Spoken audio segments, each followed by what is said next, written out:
With your chicks, I'm only flexing with the bay. Okay, that's the bay. Oh yeah, that's the bay. I ain't flexing with your chicks, I'm only flexing with the bay. Say my chick a bowling too, plus she nothing like the others. Plus anything she wanna have, I bet she got it covered. My chick the main attraction, man, I don't mean to brag. You could catch a bowling high in the first round draft.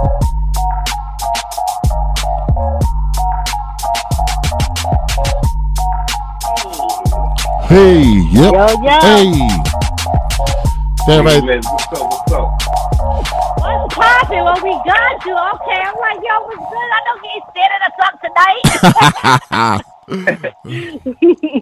That DJ C, What's up? What's up? Welcome to the show. Thank you so much for being on the show. Thank you for having me. That's a dope-ass track right there. Listen, love it. Yes, babe, which is available, right? Am I correct on all major platforms? Yeah, except for Pandora. Yeah, Pandora's hard. Yeah. It is. Hey, man. Oh, my God. But I know you know what's good. But the first thing we got to clear up is the pronunciation of your name. Yes. Because Cisco was over there struggling, and I'm like, it's Chynxx Brynxx, but you go ahead and you clear it up. Yes, it's pretty much just how you said it, but it's formats. It stems from the word Brynxx truck. Okay. Brinks, Brynxx truck. So yeah, just put it together, Chynxx Brynxx. All right, I got you. I guess I got the wrong spelling of it, but it's all good. Chynxx Brynxx, welcome to the show. Tell the world about yourself a little bit. Yeah, most definitely. Music artist from Brooklyn. I dab into the modeling, book writing, a couple things on the side, not just music, but most definitely, that's my main passion is music. Beautiful. For the most part, like I said, Brooklyn, New York. Just came home from the feds a couple years back, so. Oh wow. It seems like I'm a new artist, but I'm really not a new artist, bro. It feels weird. Like I got this weird feeling, like this love-hate thing with this new artist thing, where they say, "Oh, yo, I like your music, yo, you got some new." I'm really not a new artist, but it's bitter and sweet. But pretty much, I did a 10-year bid in the feds. Wow. Okay. The case may be for drug trafficking, and yeah, it's back. I'm back. It's my turn now.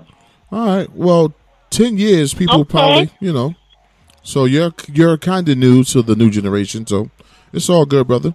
Yeah. Well,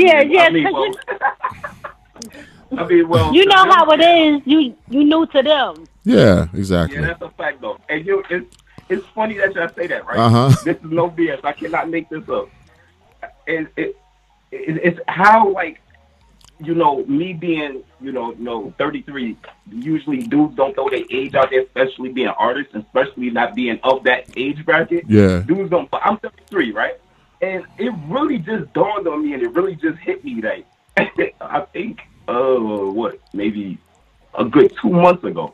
It just really dawned on me. I don't know what it was, what transpired, what took place that made that happen, but something made me realize, like, dude, you're not in no more. You're not in that young crowd.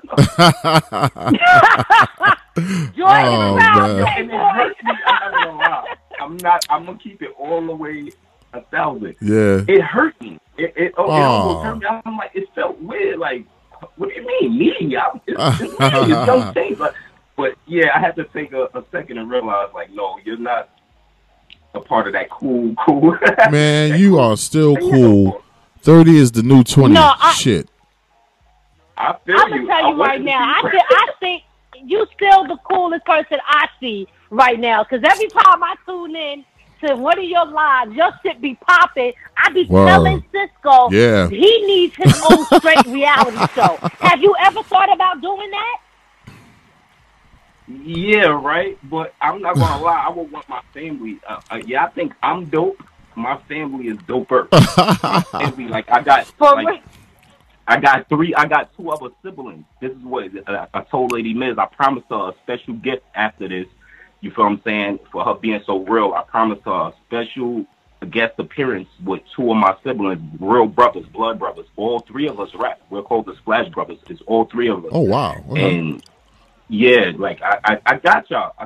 We're gonna do that. We're gonna get that together.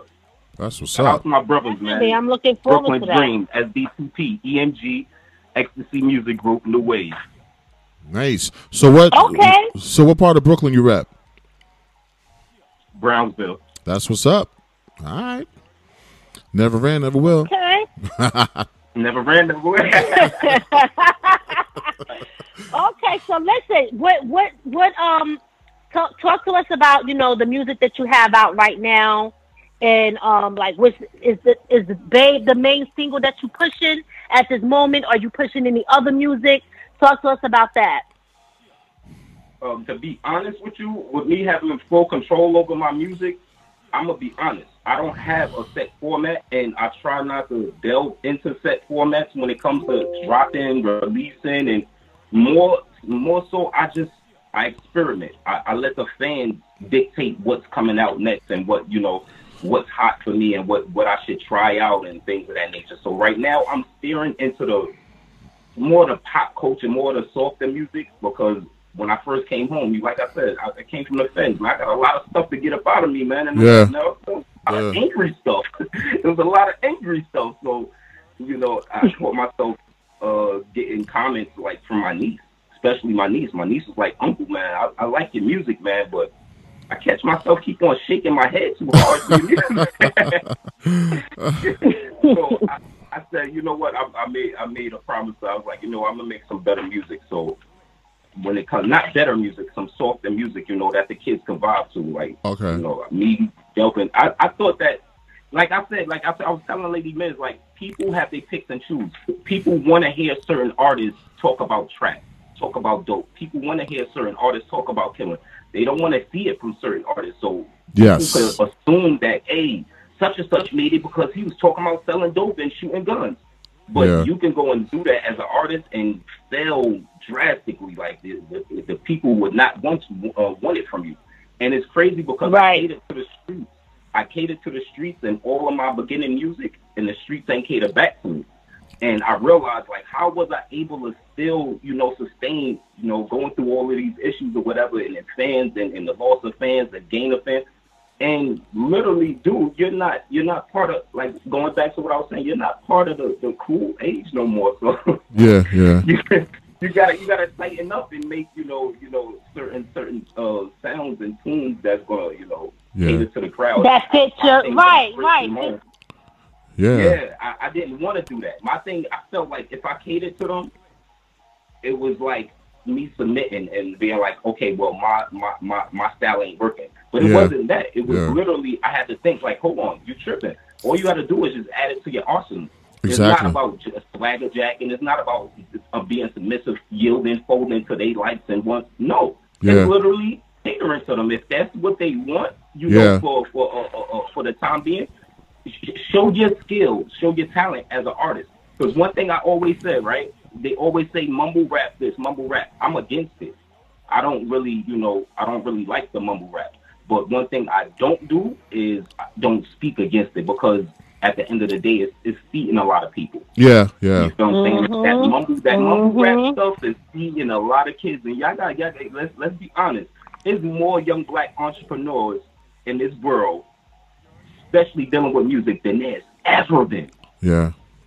Definitely. Yep. Definitely. My personal opinion, not saying no statistics are 100% right, but I feel there's more black calling themselves, whether they're officially a CEO or not, they're most definitely got the credentials of one, because they got the money, they got the status to do it or whatever. There's way more young black CEOs out. Oh, hell yeah. Honestly, young ones, like early 20s.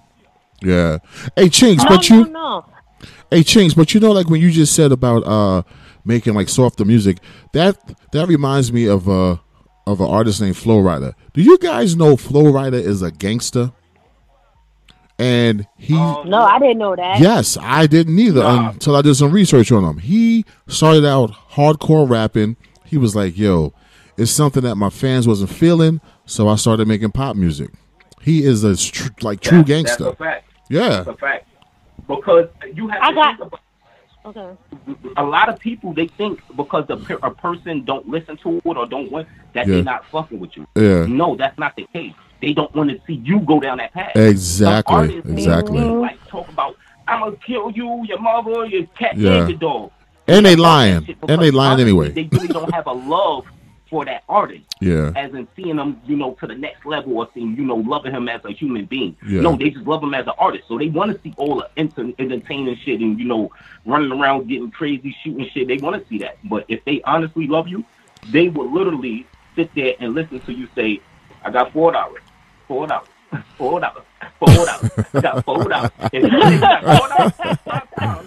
That's how it is now, too. They want to respect you and love you as an artist regardless. Yeah. And that's one thing I had to learn, especially, you know, not having no PR, no consulting, no majors behind. You got to learn all this stuff yourself. Yeah, yeah.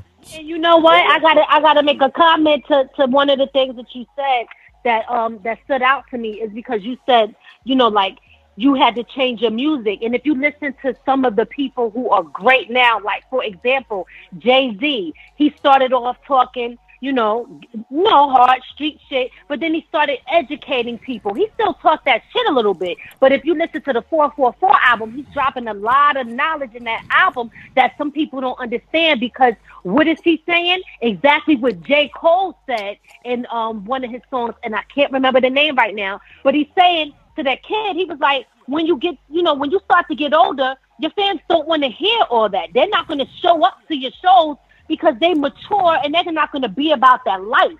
Yeah. So as you start to get older and as you start to mature, so does your fan base. They mature with you. And people are not going to be out there doing crazy shit in the street, acting a fool. You know what I'm saying? So you got to cater to your crowd and your fan base. You're absolutely right on that. And them too, they prove that with, you know, what they're doing and also the change in the music. Can I ask you guys a question? Do you think Biggie Smalls would have been able to change? Oh, man.